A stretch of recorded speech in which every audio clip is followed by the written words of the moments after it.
At dawn on Friday, June 13th, more than 200 fighter jets took off from Israel, traveling nearly 1,500 kilometers toward Iranian territory. They reached their targets, attacked strategic sites, destroyed vital installations, and returned to their bases. At the same time, the Mossad carried out assassinations inside Iran, targeting a number of prominent military leaders, as well as scientists and researchers specializing in nuclear energy. On the same night, Iran responded quickly, firing some 500 ballistic missiles at Tel Aviv, in addition to hundreds of drones, causing unprecedented losses, the largest since the establishment of the Israeli entity in 1948. Most military analysts believe that what is happening today cannot be considered a mere skirmish, but rather an all-out war in the region. For this reason, these events have become the focus of everyone's attention.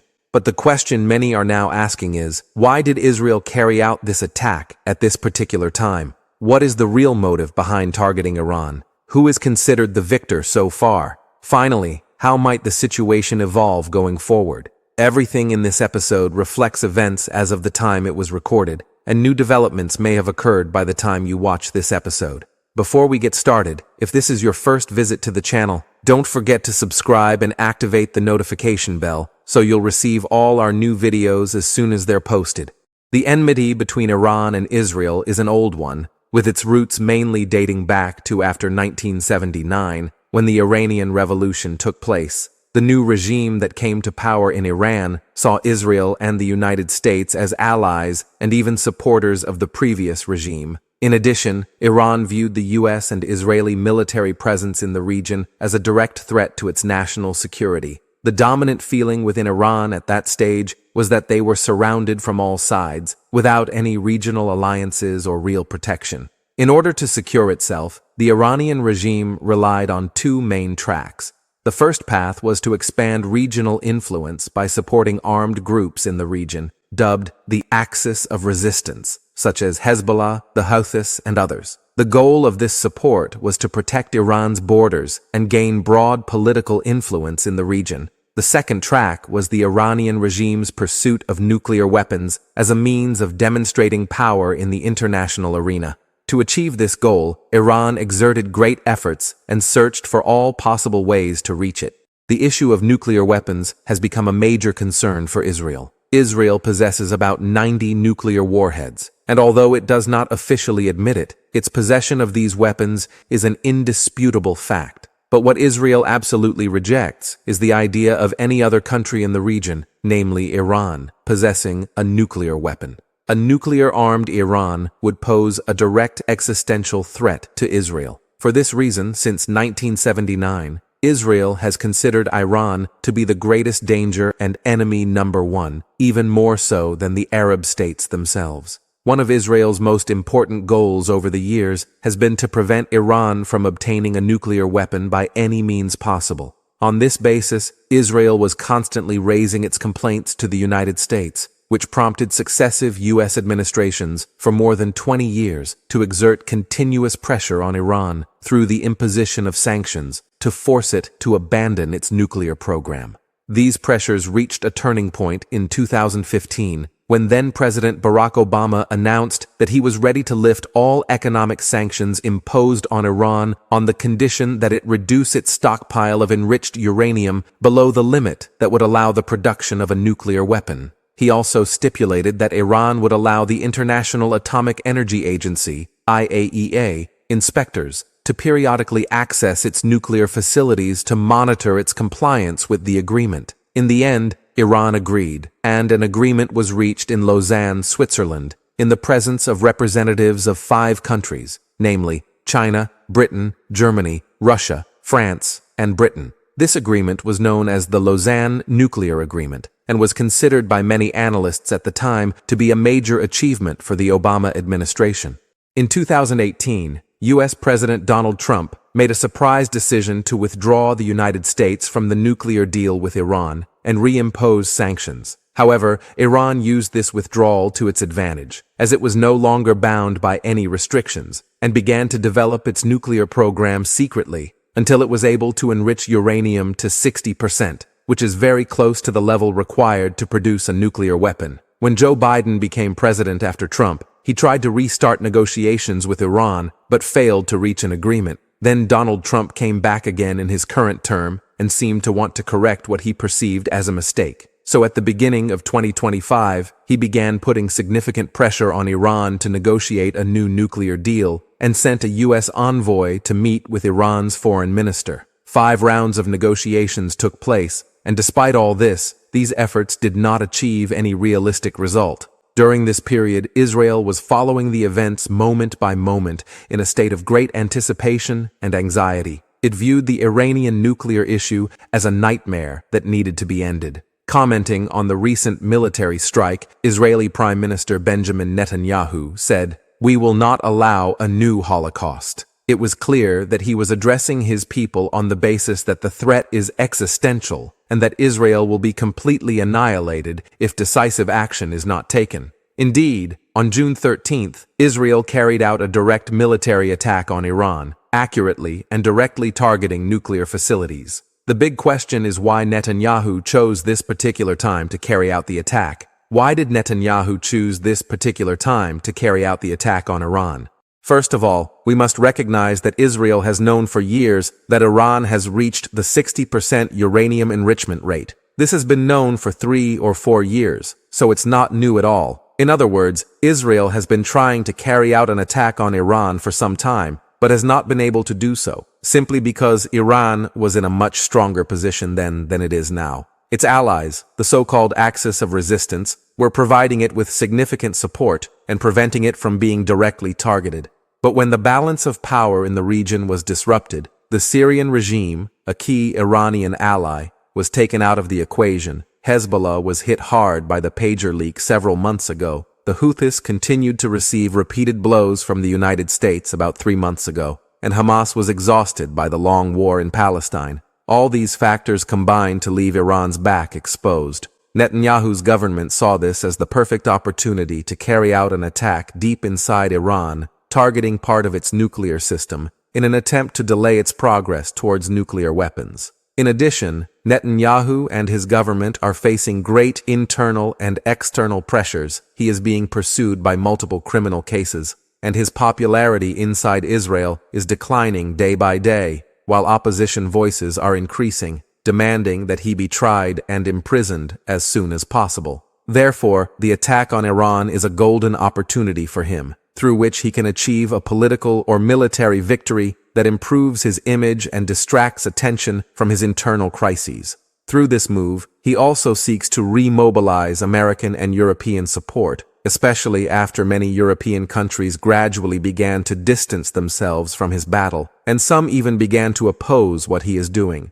The attack on Iran began from within its own territory. Israel had infiltrated Iran's security apparatus and planted more than 1,500 agents living among Iranian citizens undetected. These agents were the key element in carrying out the operation, as they were tasked with disabling, or at least jamming, radar and air defense systems from inside Iran. Immediately afterward, some 200 Israeli fighter jets flew toward the Iranian border, firing some 330 missiles. These missiles targeted specific strategic locations, including the Natanz nuclear reactor, Iran's main uranium enrichment facility, the Arak reactor, and 3 other suspected enrichment sites. The strikes also targeted the Iranian Armed Forces headquarters, the Revolutionary Guards headquarters, Tabriz Airport, other military facilities, and a missile depot. Not only that, but Israel also struck residential areas, as it has done in previous military operations.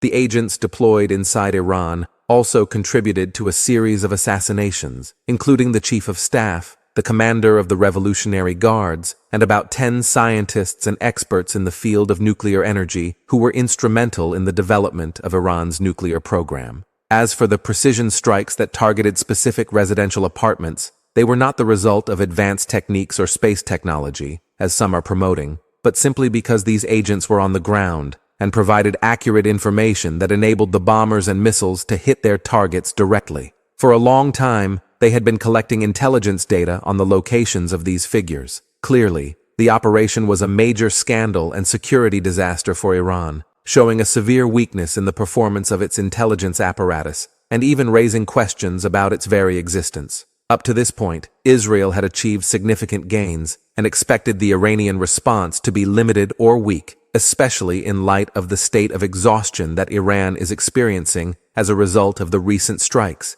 in addition to the loss of a large number of its leaders. However, the Iranian response was the opposite of all expectations. That same night, Iran responded to Israel with more than 500 rockets, and the bombardment continued throughout the night in 6 or more bursts. It was expected that Iran would stop there, especially since Israel had only carried out 5 rounds, but Iran did not stop, and continued firing missiles for 3 consecutive days at the time of preparing this episode, and vowed that it would fire more than 2,000 more missiles. Iran's missile launch strategy began with the launch of hundreds of drones to confuse air defense systems, followed immediately by the launch of ballistic and hypersonic missiles. These strikes targeted the Israeli Ministry of Defense, the Ministry of Economy, the financial district in the heart of Tel Aviv, as well as the Tel Aviv and Nevatim air bases, the intelligence headquarters, the Weizmann Institute of Science, and dozens of cities and residential communities. The destruction inflicted on Israel, specifically Tel Aviv, was unprecedented. Hundreds of homes and facilities were completely destroyed, in scenes not seen in the region since the establishment of the entity. More than 3 million settlers were forced to take shelter in concrete shelters, including Prime Minister Benjamin Netanyahu, and a large number of them are still inside these shelters today. Life there is almost at a standstill. No schools, no businesses, no banks, no movement on the streets, no trading on the stock exchange. This explains the low death toll despite the severity of the strikes, as almost everyone is inside the shelters. In the end, the most important question remains, after all that happened, who is the winner and who is the loser?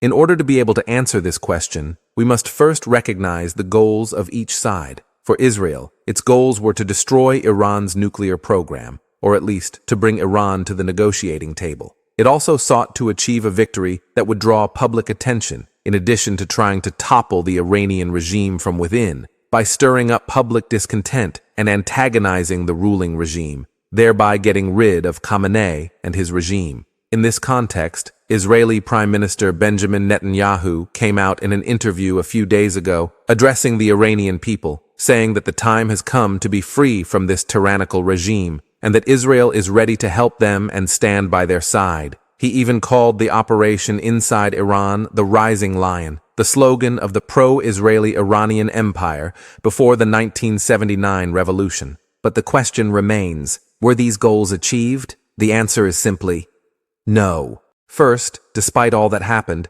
Israel was unable to destroy Iran's nuclear project. The sites that were targeted were merely pilot plants located above ground, while the real nuclear reactors are located deep underground, such as those at the Natanz facility, which is located 80 to 100 meters underground. There are more than 11,000 uranium enrichment units, as well as large quantities of enriched nuclear material, estimated at around 500 kilograms of uranium. Israeli strikes have not reached these depths, nor does Israel have the capability to reach them. This means that Iran is still in possession of enriched uranium, the most important element in this equation. Worse yet, after these strikes and assassinations, Iran may become even more motivated to accelerate its uranium development and may actually go ahead with a nuclear weapon, which means that Israel's operation may backfire. As for achieving a media victory, or what is known as taking the shot, this also did not materialize. The Iranian response was sudden and unexpected, and public opinion began to sharply criticize Netanyahu, considering him less competent than before, especially since it was the first time the world heard about an Israeli settler trapped under the rubble. As for Netanyahu's attempt to push the Iranian people to turn against Khamenei's government, although the scene is still not entirely clear, initial indications show that parts of the Iranian opposition have begun to cooperate with the government, given everyone's anger at the strikes carried out by Israel. On the other hand, although Israel's penetration and assassination of the military leaders is a scandal by any standard, Iran, on the other hand, was able to achieve a number of gains. The first of these gains is that Iranian missiles have already reached Tel Aviv, a clear message from Iran that its missiles have the ability to hit the Israeli depths, specifically the heart of the capital. For a missile to reach Tel Aviv's airspace, even if it doesn't land on the ground, is extremely impactful. This effect increases when we know that Israel is surrounded by 4 layers of air defense systems: Arrow, Patriot, David's Sling, and Iron Dome. The fact that Iranian missiles were able to penetrate these systems, despite their high cost estimated at billions of dollars, is a great achievement for Iran. In addition, through these developments, Iran was able to send another message, namely, that it can engage in a direct confrontation with Israel without having to rely on its proxies or groups it supports. Iran has long been described as hiding behind its affiliated organizations, but through these intensive and effective strikes, it has proven that it is capable of direct confrontation. Finally, the question remains, where might events go in the coming days? Analysts see 2 main possibilities. The first possibility is that Iran agrees to return to the negotiating table, whether with the United States or other interested parties, and agrees to implement a large part of the conditions imposed on it. The second possibility is that Iran insists on its position, refuses to enter into negotiations, and continues to develop its nuclear program. In this case, we could be looking at the beginning of a major confrontation that could lead to the outbreak of World War III. It seems that Israel does not intend to wait another 10 years without making a major move. Russian President Vladimir Putin has even reached out to the United States, offering to broker a settlement between Iran and Israel in an attempt to contain the escalation. For its part, Pakistan has declared its support for Iran and has beefed up security around the nuclear project on its territory. China is unlikely to sit idly by and watch such a sensitive conflict. In short, the situation remains tense and open to all possibilities. This is a summary of what happened at the time of recording this episode. And that brings us to the end of this episode. How many of you followed us all the way to the end? You guys are some of the coolest. Don't forget to give us a like before you leave. It helps us a lot. And if you have suggestions for new topics, they're always welcome in the comments section.